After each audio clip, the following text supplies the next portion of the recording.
Hey everybody, welcome back to Medicare Agent IQ. I'm Raul Gonzalez. And I'm Oscar Ibieta. And we have a special guest today, Victoria. Pronounce your last name for me because I'm not great. Cabrera. I don't do it anyway. I don't do the fancy R's. That I could have done. Yeah, Cabrera. Okay, very cool, very cool. So Victoria is, how long have you been in this business? Since 05. I got my license in 2005. Yep. Okay, and Medicare in particular? Started with Humana at a call center selling health insurance products before it was Obamacare, the Affordable Care Act now, yeah. Okay, very Under cool. 65 stuff at first, yeah.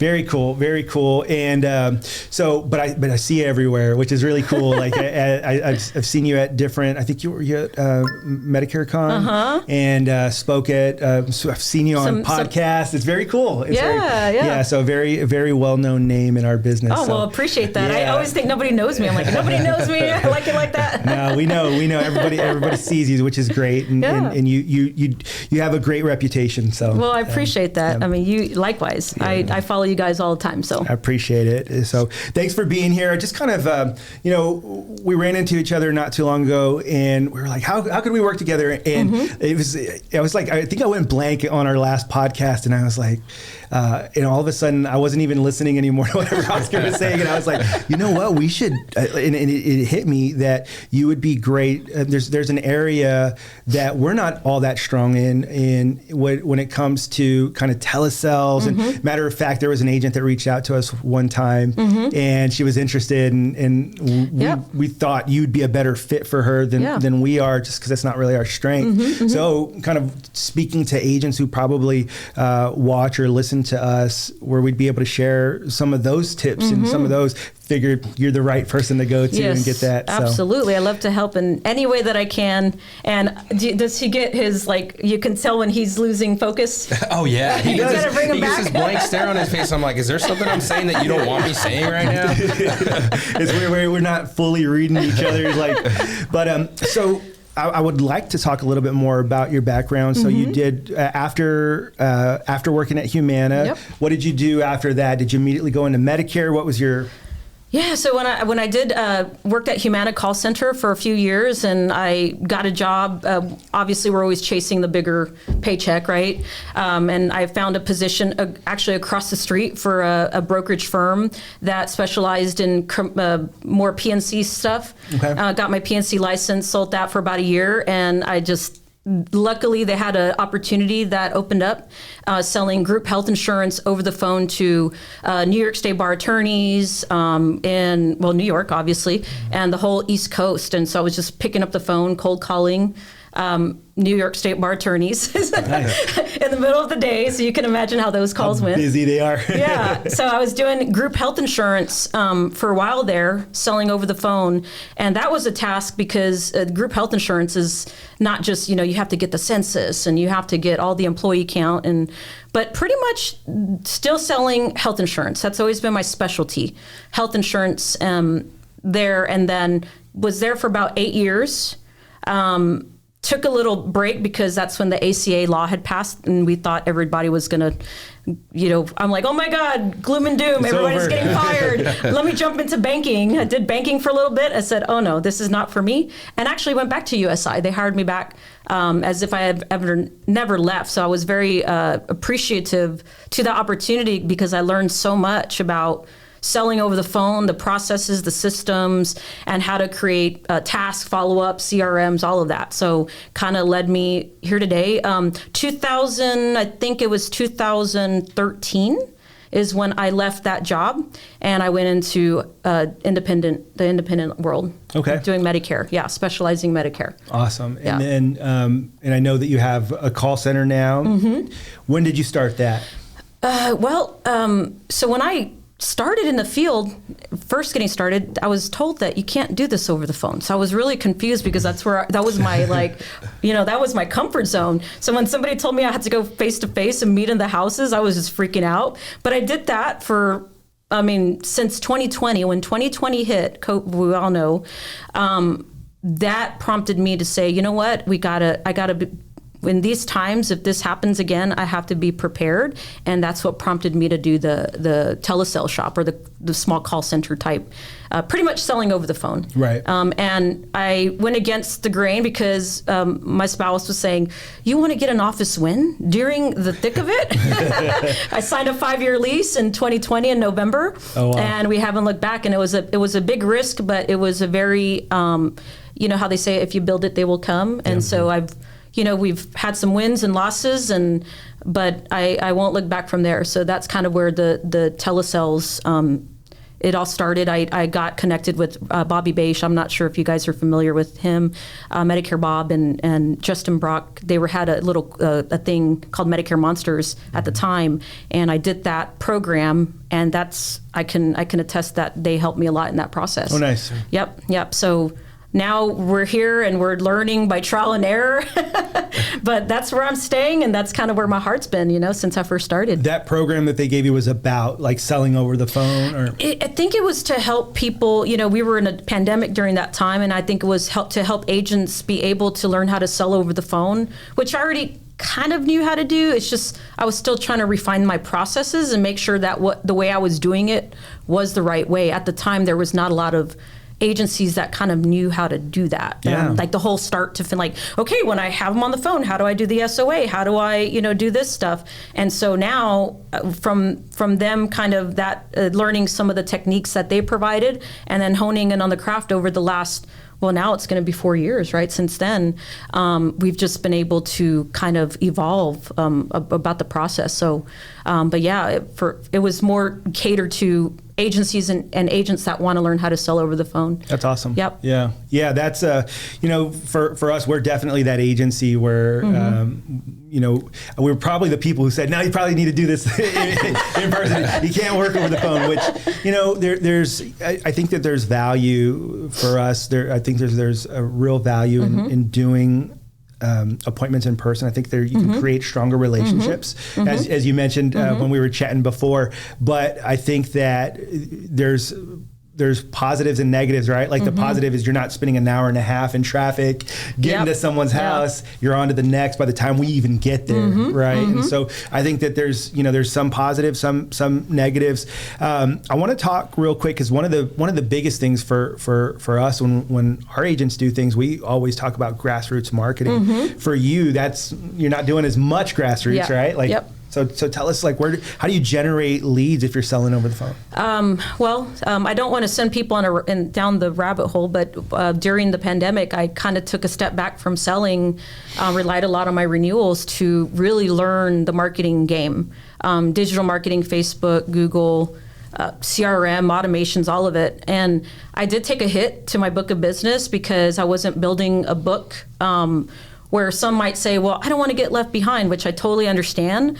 But because of the renewals I had built out on the grassroots marketing side, it allowed me to take time to learn how to self-generate leads via Facebook and, VSLs, webinars, organically sometimes through social media.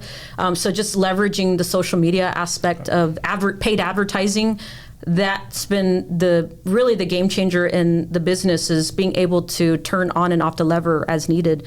So self-generating was a big deal for us at that time. So that's how you do everything to this day? We in the beginning stages, it takes time to build out because you're still trying to hone in on your craft of creative and how does this lead come into the CRM, and is this compliant? You got to learn all that stuff. But once you get a handle of self-generating, it really isn't that hard.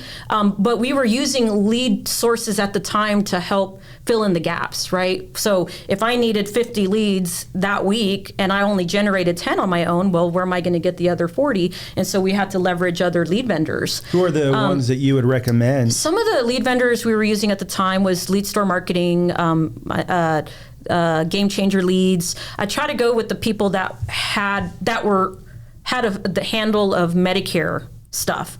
Benepath, the ones that have been in the business. I even tried Quote Wizard at the time. I was doing a lot of testing, and that's kind of, as you leverage those partners, I don't know if you want to get into that later, but your cost per acquisition gets higher, right? So when you're paying a higher cost per lead, So it's like, well, I can't afford that. I'm just, I'll go under with that type of cost of lead. How expensive were they? Just out of curiosity. So what I've seen is most leads, especially Facebook, average anywhere from $16 all the way up to $25 per lead.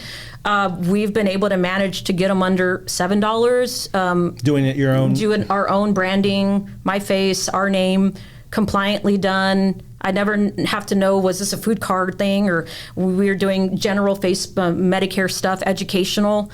So you can still generate stuff without using those low intent strategies of, same way of with when you generate leads via the mail, right? You see a lot of those mail cards, Part B premium assistance.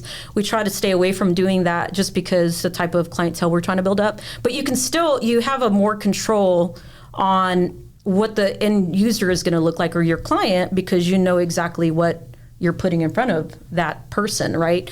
So if I'm talking about food cards all day, I'm probably going to not get a high intent, lead. So it's just a matter of just honing in on what your messaging is, what your ideal client is. I think that's a good one to take away. Is a lot of agents don't know what their ideal client is. Right. So they're trying to throw everything everywhere, and they're not honing in on the niche of maybe low income people are your niche. Maybe it's higher income earners, or maybe it's the middle of the road.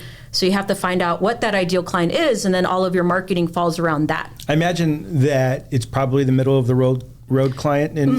Yep. We do nothing but turning 65, so we're not bringing in the masses of apps, but our return on investment is much higher. Right. Our lifetime value is much higher. So I make that decision. You learn along the way. It's not going to start there, right? In the beginning, we probably needed the lower intent lead because it was less costly. But I would say if you can find a way to self-generate, just like you would grassroots marketing, you could do that online. In fact, you can leverage Facebook, TikTok, Google to put, add fuel to the fire on your grassroots marketing events, which a lot of our field agents do. So it's just a matter of trying not to go too much down the rabbit hole of where it's taken away from your business, but understanding, taking that time outside of business hours to learn those things and start implementing, as you go, would be probably the best way to do it. Right. Versus me stopping everything and learning marketing, Yeah. So we find that in particular with like the lower income client, the less educated, we struggle to do over the phone, like for them to understand. Is that what you feel, or is it maybe just our mindset being wrong? Actually, there's a lot of lower income individuals online. Think about it.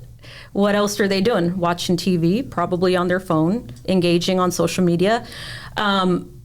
I think with what happened with the pandemic is it sped up the technology portion, where now a lot of these systems have voice signatures. So before, it's like, I can't do a text, or I can't. Now you have the ability to capture enrollment or scope of appointments and voice signatures via the voice enrollment, which is a big game changer. So I don't see that I would think there's a lot more opportunity online. On certain platforms like Facebook, TikTok, because people are on those platforms and that's where they're getting their entertainment right now, and a lot of the education too. So I would say there's a lot more lower income individuals there too. Would you say YouTube's one of the platforms as well? I would say YouTube, you're probably looking at somebody more middle of the road and higher income earner. Okay. I would say Facebook, TikTok, Instagram would be everybody. Everybody's there. Everybody, yeah. Yeah, everybody's there. So, I mean, think about it. When you go to, your grandma's or somebody's house, they probably have a TikToker. Now everybody, on TikTok it said, that's where they're getting their information now. So I wouldn't totally put those platforms off for those types of clients. Are you doing all, like I'm talking about TikTok in particular, because I see a lot of the kind of grassroots, I guess not advertising, just people just putting it in. And are you doing a lot of that also on TikTok, like just making TikToks? So because we've hired and we're more at scale now, so we've kind of honed in our cost per acquisitions, and if I put this much money in, I'm going to get this much out. We're really putting our time in scaling the ads, like paid advertising. Whereas if you're just starting out, you may want to spend time on organic things like TikTok and YouTube because you have more time. I think eventually we're going to get to the point where, okay, now I have to invest more time in making educational content for YouTube. But as you guys know, it takes time. And so you just have to find a time to do that. So I would think in a year we'll be there where we're going to be doing a lot more, I'm talking a lot more content that's not paid. So the only thing that's holding you back is time. The time, right? yeah. I always like, so it's either time or money that's holding people back, and so time, that makes a lot of sense. Yep. I want to talk real quick and get into some of the new FCC rules, and if feel free to just kind of like for our listeners, like, hey, tell us what's happening. What should we know about? Well, disclaimer: I'm not an attorney, so always advise your attorney. So back in November of 2023, when we were eating turkey, I always use this, the FCC had, and the TC, they had proposed a rule that would close the lead generation loophole. And in layman's terms, what this means is there was a few things that happened, but as for agents, what you guys need to know is the one-to-one consent. So there was a one-to-one consent that happened that got passed. I believe it was December that it got passed, and it was supposed to be implemented in June, but the FCC and they decided, okay, you know what, we'll give more time for businesses to implement, so we're going to go ahead and have this implemented in January of 2025. And what the one-to-one consent means is that pretty much lead vendors are going to go away. So if you rely heavily on Facebook lead vendors, telemarketing lead vendors, it's going to, either two things are going to happen. One, the cost of leads will skyrocket. Or number two, you're going to have to learn to self-generate, because a lot of those lead vendors cannot stay in business. And I've already talked to a lot of my friends that own lead businesses are having these concerns. So what the one-to-one consent says is that whoever is generating the lead, on the permission to contact form, it has to have either the agent or agency name for the person that is going to call them. And so what happens to shared leads? Right. Well, if a lead vendor shares it with the insurance space, Texas Medicare Solutions, and any other agency out there, that is no longer a compliant lead, because there was not a one-to-one consent. And so how that impacts the insurance industry is that, well, when you're brand new, you're probably buying aged leads. Right. Mm-hmm. The days of buying aged leads are gone. Right. You were probably pulling data lists to cold call Medicare Supplement. You can no longer do that because it's no longer a CMS rule. It's a TCPA law that you can't do that anymore. And so for a new agent coming on, if you were relying on these things, or maybe shared telemarketing, live transfers, you as the agent now have to maintain the one-to-one consent proof, not the lead generator. So it puts more accountability in the agency and the agent's hands, because now if you're not abiding by the rules, it's not that the FCC is going to say, oh, we want to audit your business, Raul, or we want to audit your business, Oscar. Where when new laws pass, what happens is you have these attorneys that start going after people to get a payday. And so if a client knows these rules, they're saying, hey, you were not allowed to call me. All they have to do is pick up the lawyer down the street, John Smith, and tell them that they thought that call was compliant, and then now you're under, you could possibly have to pay fees and fines that agents just can't afford. So I think direct mail is still safe. I think it's okay there because a mail house drops on your behalf. However, when it's not compliant is when the direct mail lead house sells to different agencies. So shared leads are... You just have to order them directly yourself. Yes. So my thought is, and I guess like you said, the lead prices are going to skyrocket. Yeah. Like if I'm a new agent, there's a learning curve. What like if you're a new agent and wants to sell over the phone, like what would Victoria recommend to one of your new agents who wanted to sell over the phone? Yes. So I would recommend, we help those agents, right? But if, let's say, you were like, I want to try to do this on my own, you don't have to go buy a $900 Facebook course. Go on YouTube. I'm telling you, this is how I learned. go on YouTube and find out how to set up a proper lead campaign to generate leads. And it'll walk you through the exact steps on how to do it. Where I think people overcomplicate it is, it's like, well, that didn't work, right? The Facebook ad didn't work. And the question I would ask is, well, what do you mean that it didn't work? So where a lot of agents, the first step I would do is, number one, identify your ideal client. Number two, create video ads around your ideal client, and then run those ads, lead campaign ads within the Facebook Ads Manager. So go onto YouTube. How do I set up the Ads Manager? How do I set up a business account? And how do I run a lead campaign? And you can probably start generating leads within 72 hours at a much lower cost than what you would get it through a lead vendor. And you own the leads, and you are not under the same scrutiny as you would be if you were buying from a lead vendor. Because quite honestly, next year, I don't know that any lead vendor will be in compliance. And so it's going to be a tough one, because you have to trust the lead vendor. And even some lead vendors are going to tell you, yeah, don't worry. You don't have to, it's not a big deal, but it actually is a big deal. Yeah. I'm curious if you think that, how like if you ever go to a senior's house and their phone's ringing all the time. Yep. I am curious how this would affect.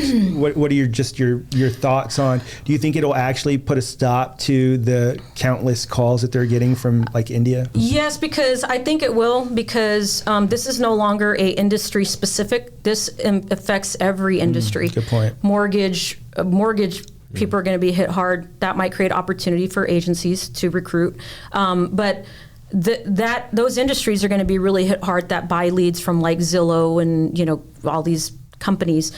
So I think it will, because the lead vendors are now, oh my gosh, now we're under scrutiny of FCC, and when you're dealing with the FCC, I mean, there are certain things that you just don't want to put your business through, or a liability. So what you're going to see is a lot more lead vendors doing possible partnerships with agencies, or finding ways to partner in a way but it's still going to cost. And so I think hopefully we will see a stop to some of the calls.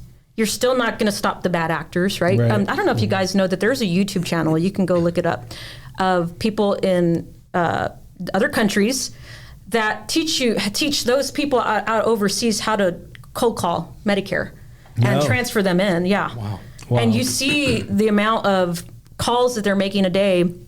Those leads are no longer compliant. So live transfer, people, the groups, the big call centers taking live transfers, they're now out of compliance. Are they already out of compliance at this point? Or? I mean, there's always loopholes that they find, but yes. But now they'll not only be out of compliance with CMS, but now they will be out of compliance, or they will be breaking the law at this point under the new guidelines. So live transfers, if you're using those, start now. You have enough time. So if somebody's listening, oh my God, I use this lead vendor, is that going to be impacted? Probably.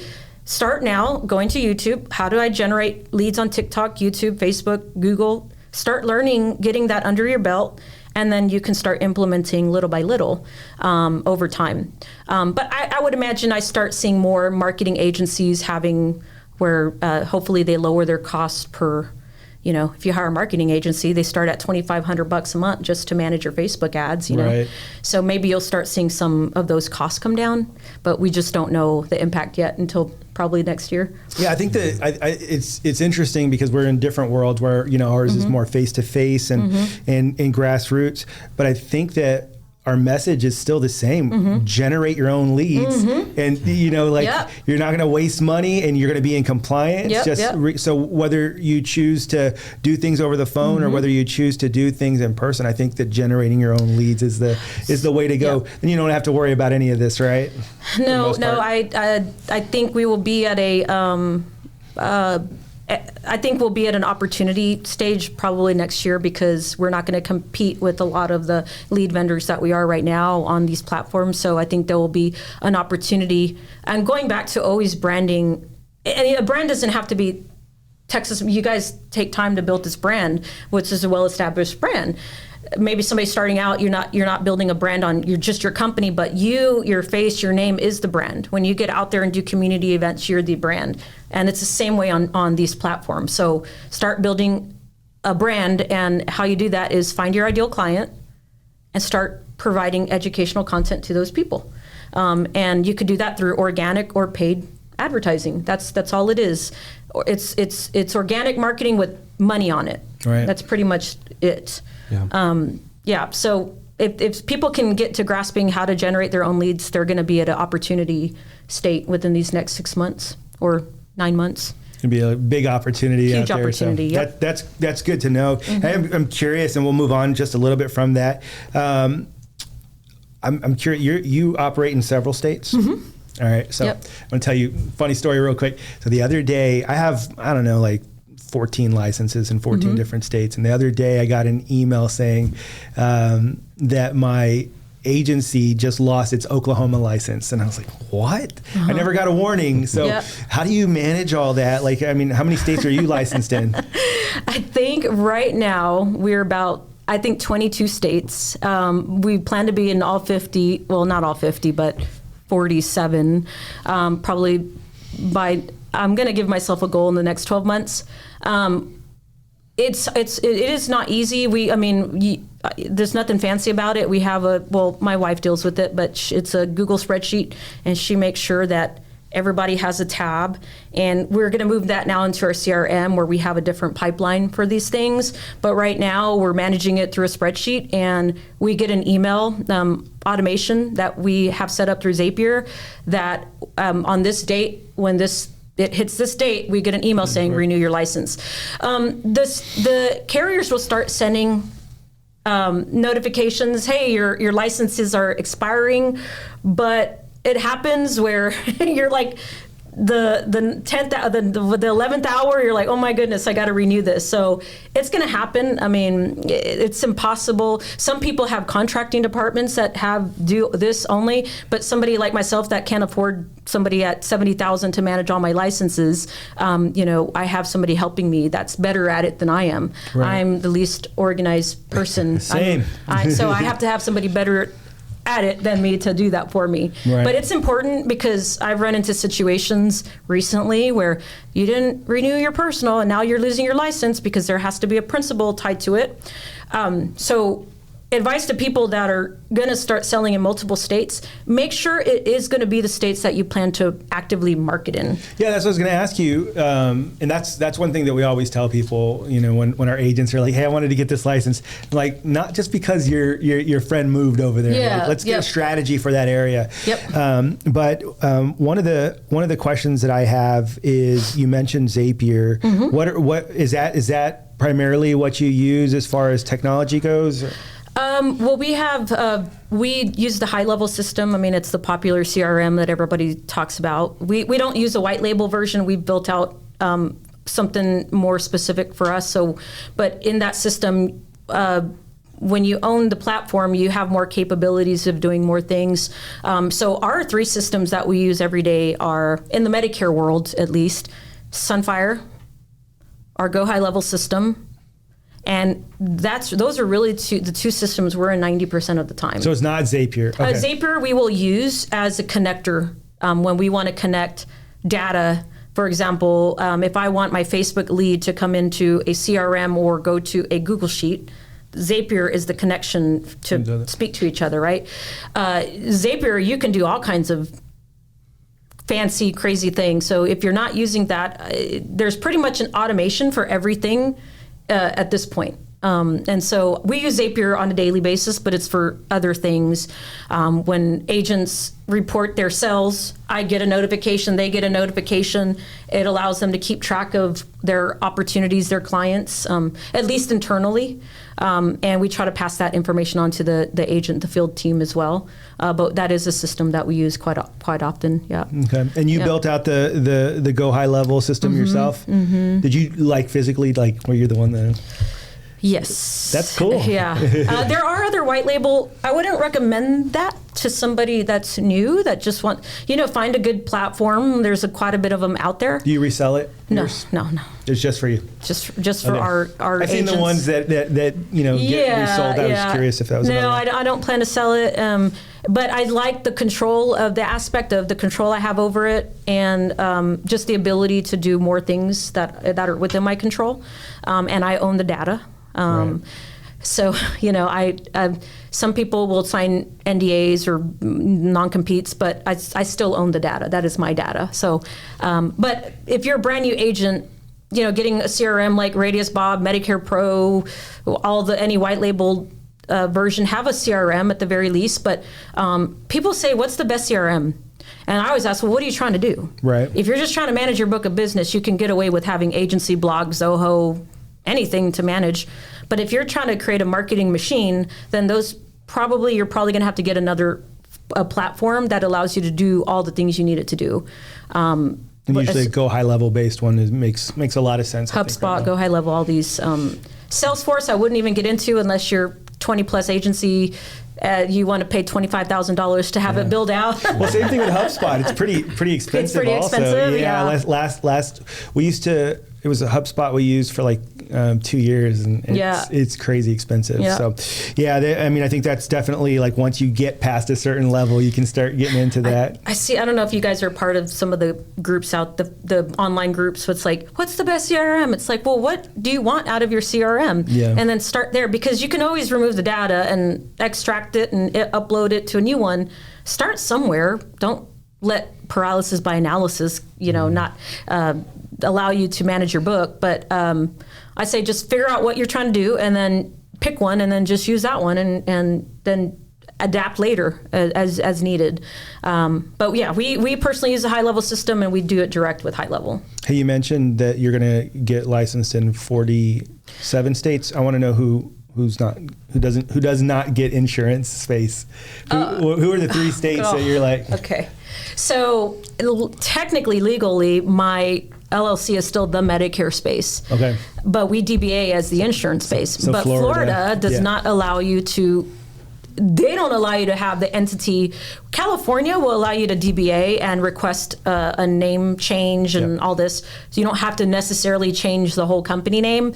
So unfortunately, in the next 12 months, I will have to do a name change on the LLC because I have an agent. We have agents that are wanting to get licensed in Florida. Yeah. So one of the pains and the struggles. There's a great opportunity there. Yeah. The funny story that I heard about Florida is that they gave people like 6 months notice, and there's agencies that are based in Florida. They're like, sorry, you got it. And so like right before AEP, everybody had to switch up their agency name. So those are the three states that are the ones that I've dealt with so far have been the pain would be, well, Georgia requires you to get it like notarized and all this stuff. So there's certain states, but the 2 big ones are California and Florida that I saw that were a struggle with New York for the entity license. New York, I heard, was one of those. Yeah, I stay away from New York for now. Yeah. It's basically kind of a last resort for me. But I have a feeling that I'm going to have to soon.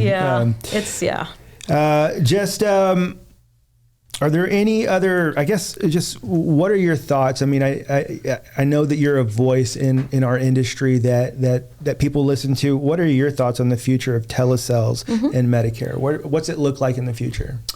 I think it's still going to be there. I think you're going to probably see over time. Well, there's always ebbs and flows, because I think in the next 2 years you might see some bigger call centers having to adjust with the new FCC, the TCPA laws. That's going to impact live transfers. I mean, their whole business model is built off of live transfers. I mean, and so that will increase LTVs and CPAs across the board for those big call centers. I think there's an opportunity if you're a single independent agent or small agency, or an agency that's looking to hire somebody to sell over the phone, there is an opportunity if you can get a grasp of your own marketing, like being able to generate your own leads, because there's going to be an opportunity within the next 2 years where if you really capitalize on that, you can utilize your brand, where before you were kind of, like a small fish in a like the freaking huge ocean. But now you have an ability of where you can get your brand out there in a better way, where you're not, you're not competing with a lot of these bigger overseas media buyers and lead aggregators that are out there out there marketing Medicare with their full-time people that are yes. So this puts us in a better position than we were competing 2 years ago. Yeah, and with selling over the phone, I think a lot of agents, because I came from field, and so it's like, oh my God, it's a whole different animal, but it really is the same. You brand yourself, you self-generate the lead, and you have to work the lead the same way that you would work it as an in-home appointment. You're still doing your fact-finding, you're still checking doctors, verifying medications, doing a needs analysis. I mean, you're doing all the things that you would necessarily do in person. And a lot of people think they have to have all the equipment. We don't meet people on a Zoom. It's 100% on the phone. Right. So have your voice recording, voice over IP, and make sure you have the software to know how to enroll people, and just follow all the same rules as if you were in an in-home appointment. Why wouldn't you do Zoom, just out of curiosity? It's not needed. You can. I'm not opposed to doing it. I think that would be more maybe an annuity sell, maybe if you were in annuities or higher ticket, life insurance policies, but Medicare, it's just, they don't, and the people don't feel that they need to do that. Think about the times where maybe somebody didn't want you to come in the home because they needed to clean the house. I used to be in the homes and I'd smell the fabuloso. Oh, yeah. It's like, oh, they clean for me. That's so nice. So people don't have to get dressed and be, they can let their dogs run around and it's fine. We've never had one person in the last 3 or 4 years that we've been doing everything over the phone. I think maybe we've had one person that says, no, I really want somebody in person. Since the pandemic, things have changed. People are used to doing things over the phone. So you can capitalize on the opportunity because people are just used to doing it this way. Right. So same thing with, that's another day, but AI, when you start implementing these things, people are going to start getting used to it because they've already been used to AI through their banking software, through customer service, things like that. So it's an opportunity. I would say it's an opportunity times for independent agents. And you could really, if you really learn how to leverage self-generating leads, then you're going to be very surprised with the type of results you're going to get. So how do you do the summary of benefits over the phone? Do you just go through it line by line? Do you feel like they're paying attention all the time? We'll say, hey, we're going to email this to you. You can open it up. Let's go through it together. There's a software that you can there's a software you can send to them. I saw it was called Crank Wheel or something, that you can now send them a link and it opens up. They don't have to have any special software. You can send them a link and they can follow along. Sunfire has that capability too, right? Where you can email, Sunfire, you can email the benefit summary, text them. There's just different ways. Most people, we have their attention. We're going to keep on the phone for an hour or more. Right. Again, just like we do face-to-face. I could argue face-to-face. People are like, yeah. Okay, and the PCP and you're absolutely right. It's like, okay, yeah, and you want a coffee? Like watching TV, like while you're it's like, can you turn that down for a second? Right. It's like, no, you're absolutely right. Making sure we're covering all the things. Same exact way that you would do the home appointment. We don't. I think that's what helped us is the field, having that, taking the field. Good best practices in the field and implementing them in the telesales versus a lot of call centers get them off and on the phone in 45 minutes, and that's not the right way. If you're doing a compliant presentation from start to finish for the first time, it'll take well over an hour, sometimes an hour and a half for new to Medicare. But there's benefits to it. Like you said earlier, time or money. When I was driving to Georgetown, that took me 2.5 hours to get there, 2.5 hours to get back. I was spending a whole day maybe just to meet 1 or 2 people, So when somebody cancels, it doesn't hurt that bad when it's on the phone, Right. because you can then go call other leads and you don't have to have fancy software. Just make sure you have your recording software, your CRM, and how you're going to get your leads. Nice. There's actually telesale shops that do all of their phone sales with direct mail leads. Okay. So, it probably has a better impact doing it in person, but you can do that with direct mail leads as And well. you know, how's the retention? I'm just, how does it look compared to when you were doing as a field agent? And people are going to bite my head off when I say this, but our retention is better over the phone only because when I was in the field, I was the new agent starting out with the D-SNP market, sitting in a retail location where people would flip my client the next day. And because they were D-SNP, they were able to be flipped back and forth and back and forth. So my book of business got really hit hard when I was working the retail. Great place to start. But with we're probably like at a 92% persistency in the last 4 years with That's our record for like a call center. Oh, that is because we deal with nothing but turning 65 now. So if, we lose a few here and there, but implementing automation, our letters, you can automate so much stuff that, during the holidays, it's like, oh, thank you, Victoria. It's like, oh, I didn't even talk to I didn't even talk to them. But you automated it, and it felt like you were reaching out to them. I think that's a big thing. Hey, I saw that you started a Facebook group for agents who are tech savvy. Tech savvy or insurance. Want to be tech savvy. Yep. Right? Well, we have it, yep. What is it called? Tech savvy insurance agents. Tech savvy insurance agents. So there's a place that you'd be able to find Victoria, and then LinkedIn is just Victoria Cabrera. Yep, everywhere. The insurance space for Victoria Cabrera. Yep. Yeah. Well, we really appreciate you being here and just kind of sharing. Like the whole point of why we do this is really there's a lot of agents out there that don't have a lot of direction, don't have a lot of guidance, and so really just want to be a resource to help other agents to be successful. So well, really you guys have built an awesome. I listen to you guys, so like I think your motto or your tagline is we help not only just new agents but veteran agents too. So I mean, great podcast, especially that you guys are a valued source in the community that you've been helping agents. So the fact that you guys are doing this is awesome. So, well, thank you so much. Thanks for being here. And I'm sure we'll have you on again. Yeah, so I really appreciate it. Thanks so much. Thank you.